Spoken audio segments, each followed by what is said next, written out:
Зошто Црвениот крст не се интересира да им достави лекове на израелските заложници во Газа? Тоа го прашува професорката Рашела Леви Друмер, израелка со македонско потекло, со која разговаравме за сегашната состојба околу судирот Израел-Хамас. Тоа што не многу чуди како Црвен крст не инсистира да влезе, да ги види, значи, каде се изгуби Црвен крст, каде се изгуби ЮН, каде се Уединени нации да зборат, да барат, да се видат заробениците. Сега не кажувам да некој фати тамо страна, ама да се види каде се, како, во која состојба се, како тоа дека лекарства кои старите луѓе кои имат лекарства не ги добијат. Друмер објаснува дека масовните протести што се одржуваа против израелската влада пред конфликтот сега се на своевидна пауза. Целото израелско општество било фокусирано на безбедноста и воената интервенција против Хамас. Има многу голема доброволна активност, многу поддршка за војската.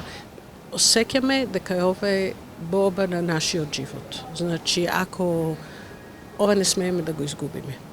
За ставот на израелските граѓани околу сегашниот тек на судирот, Друмер вели: Израел не е почна ова војна.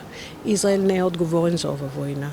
Значи, Хамас тука почна некој чеко кој донесе ова ужасна ситуација и на својот народ, на својот фалестински народ. Знаеме дека фалестинскиот народ пати. Ама фалестинскиот народ пати и од Хамас. За реакциите ни светот поради големиот број цивилни жртви во Газа, Друмер повторно прстот го посочува кон Хамас и подсетува на нападот од 7 октомври.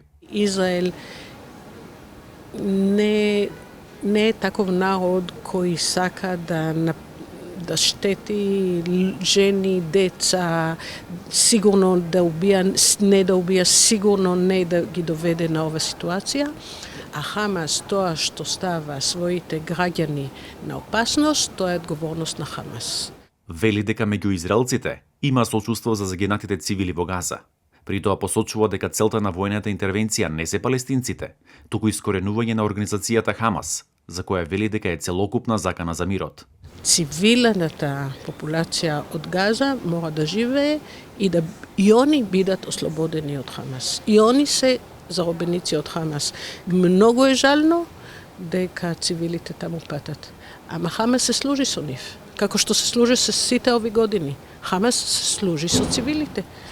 Хамас се служи со школите, Хамас се служи со џамиите, Хамас се служи со болниците. Професорката Друмер сепак верува дека може да има соживот меѓу израелците и палестинците. Сигурно може да биде екзистенција заедничка измеѓу израелци и палестинци. Имам јас многу блиски пријатели во Израел кои знаеме да екзистираме заедно. Незините очекувања се дека ќе има мир, но и сите заробени да се вратат живи дома. И се надеваме дека ќе биде мир. Ќе бидат многу жртви, ама ќе биде мир. За Гласот на Америка, Тоше Огњанов.